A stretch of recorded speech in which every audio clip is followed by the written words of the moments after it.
Well, let's now have a look at the Northern Territory. And Lingiari is one of the biggest electorates in the country.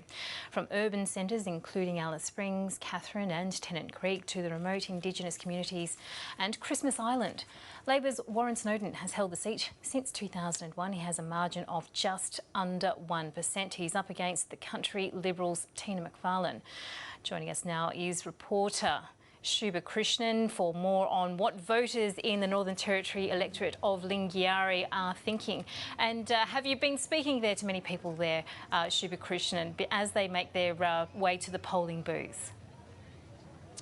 Hi Miriam, yes, I have been speaking to a lot of voters here. I dare say it that the Alice Springs show is proving to be a little bit more popular than some of the polling booths. Thousands of people were here yesterday and thousands are again expected here today, locals and tourists. It's a very popular spot. In fact, the Australian Electoral Commission have very conveniently set up a polling booth here at the showgrounds. It's just to the left of me, so voters can visit the show, grab their Dagwood dog and cast a vote all at the same time. Politicians have also capitalised on the popular spot. They were out here in force yesterday. There were about a dozen of them. They're all sort of hanging around in this corridor and they've got stalls set up. And they were just talking to voters, no doubt trying to swing some last-minute votes their way. Now, you mentioned capitalising on the Alice Springs show. Lingiari, such a big electorate, you want to capitalise on where people are at because you've got to cover so much ground. Just give us a bit of a snapshot of Lingiari because it is quite diverse as well, isn't it, in the communities that it covers? Yes, Lingiari covers almost the entire Northern Territory. It includes areas, as you mentioned, like Alice Springs, Katherine, Arnhem Land, even the Cocos and Christmas Island. It was named after Vincent Lingiari, the famous Aboriginal rights activist, and the seat is currently held by Warren Snowden. He's held the seat since it was created in 2001. He's a Labor stalwart. He's been in Parliament all but 2 of the last 28 years, and he currently holds the seat by a 0.9% margin.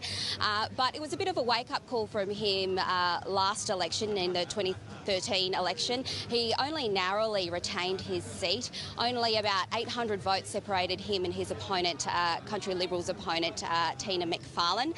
Tina McFarlane, of course, has been in the Country Liberals Party for over a decade, and she comes from a pastoralist background, so she's got a bit of pull with those voters. Now, of course, we note that we've been to the electorate of Solomon, which includes Darwin and those areas further to the north. That electorate is also looking to be quite an interesting one to watch. What are some of the big issues in Solomon? We were already talking about the impact of territory politics on how people are looking to cast their vote for the federal election. Well, that's right. Natasha Griggs, Country Liberals candidate 2 days ago, came out and said that some of the internal turmoil within her party has affected her campaign. Of course, Malcolm Turnbull came out and said, sort of played down her comments and said, no, it hasn't got anything to do with that. But some of the big issues here, I've spoken to some pastoralists who have all sort of entered cattle in the Alice show, and they're saying some big issues for them are beef roads, water policies and licences, the backpacker tax, mobile phone black spots and that sort of thing. There's also a high percentage of Indigenous voters here, and they're saying living conditions and the state of housing as well as jobs are big issues for them. But of course, while a lot of voters are saying to me that they've got a bit of election fatigue while the federal election is coming to an end. For Territorians, it's all starting again because we have territory elections coming up in August. Goodness gracious. Well, let's all look forward to that then, shall we? Shuba Krishnan joining us from the Alice Springs show. Thank you. 15 years after British backpacker Peter Falconio disappeared in the remote Australian outback, the case continues to captivate people from around the globe. While his killer, Bradley John Murdoch, is behind bars serving a life sentence, Mr Falconio's body has never been found. Shuba Krishnan reports from Barrow Creek. It's the story that's inspired horror movies. A young British couple on their dream holiday, travelling around Australia in a combi van. Stopped in the dead of night on a remote stretch of road, Peter Falconio was shot dead. Joanne Lees managed to escape, hiding for hours in the desert. I am feeling positive and strong and believe it's only a matter of time now before the man responsible what has happened to Pete and myself is caught. Terrified, she hailed down a passing road train and sought refuge at the Barrow Creek Hotel, 13 kilometres down the highway. Usually when people come in, they say, oh, is this? Yeah, and I usually cut them off there and say, yeah, 13.2 k's north 8 years ago or 9 years ago, and they look at me and they go, how do you know what we go saying? So most people start off the same 3 words. So. On the wall at the iconic hotel are thousands of notes left by tourists from around the globe, but there's one that stands out, a $5 note left by Peter Falconio's father and brother.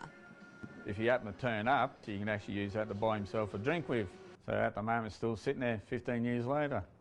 Over the years, Michael Romeo says tourists and locals have come up with many theories about what Bradley John Murdoch did with the body. Apparently he's gone in, filled up, come back, hooked up the trailer and gone out the Tanner mine. And near the granite mines out there's an old lime pit, and they reckon that he's thrown the body in there. It was at this very spot 15 years ago that Joanne Lees saw her boyfriend Peter Falconio for the last time. He was shot dead by outback drug runner Bradley John Murdoch. To this day, Peter Falconio's body has never been found. Police remain hopeful that someone will come forward with new information that will help them find his body. Yeah, absolutely. We need to look at everything that comes through, because that one piece of the jigsaw can be the thing that turns it around for us. Bradley John Murdoch is currently serving a life sentence behind bars. There is one person who does know where his remains are, and we continue to urge Bradley to think about that and to think about the family and the resolution he can give them. Unless Murdoch reveals where the body is, new laws mean he'll never be eligible for parole. Shuba Krishnan, ABC News, Barrow Creek. Hundreds of competitors and thousands of spectators are rolling into Alice Springs ahead of this weekend's Finke Desert Race. The gruelling event is renowned for its unforgiving desert terrain. ABC reporter Shuba Krishnan caught up with 4-time Finke winner and current Dakar Rally champion Toby Price, who's attempting to become the first person to win both the motorcycle and truck categories of the race. I'm here with 4-time Finke champion Toby Price. Toby, you've been coming here for a couple of years now. What do you love about racing in Central Australia? I just love the races, just the high speed. It gets me pretty excited to come out here and do these speeds we're doing, but then also just the atmosphere and all the people in the crowd here. It's just, yeah, it's an amazing place to be, and yeah, you don't really get that chance too often to race through the Red Centre. So it's, no, it's good, it's exciting, and it's, we're looking forward to seeing what this event brings this year. And you won Dakar this year, congratulations. How has racing in the Red Centre helped you compete in that race? Look, it's just the speed here is definitely makes me read the terrain a lot faster over in Dakar. The race here is not like a navigation race. We already know the track. We get to pre-run here as much as we like, and whereas Dakar you're going into it blind. But it definitely helps a lot here to just to pick the terrain as quickly as possible. And when you're doing those speeds of 160, 70 kilometres an hour, it can get pretty dangerous. So it's definitely been a big help. But I've still got a lot of stuff got to scrape up on in the navigation areas. And you're attempting to become the first person to win 2 separate categories. Why? That would be very nice. That would be the ultimate goal. But look, we've definitely got some very strong competitors in the cars, in the buggies, and also on the bike. So it's going to be a fair call and a fair ask to do that. But if I can do it, I'd like to have my name to like another record. So it's to be the first Australian to win Dakar. It's cool to have that, and it'd be nice to try and do something. It's not really it's definitely going to be a challenge, but it's we're just going to try and do the best we can in it. And basically, yeah, this year is just going to be have a good time and try and have some fun with Finke. Thousands of weird and wonderful winter warmers have arrived in the Red Centre for the annual Beanie Festival. More than 6,000 beanies are on display for the iconic event that's woven itself firmly into the Alice Springs calendar. The simple beanie transformed into a colourful and creative couture of crowns. Now in its 20th year, the event has a loyal group of followers, self-confessed beanie tragics. I came with a girlfriend and a whole lot of half a dozen other friends 10 years ago, and I've been every year since. If you take 10 years and 50 beanies for each of those subsequent years, what's that, 10, 5, that's 500, isn't it? Plus more. The concept dates back to 1997. It was a way for Aboriginal women from remote communities to learn new skills and make some money selling their pieces of art. It's now grown into an international beanie phenomenon, with visitors from around the world converging on the Red Centre to get their hit of handcrafted headwear.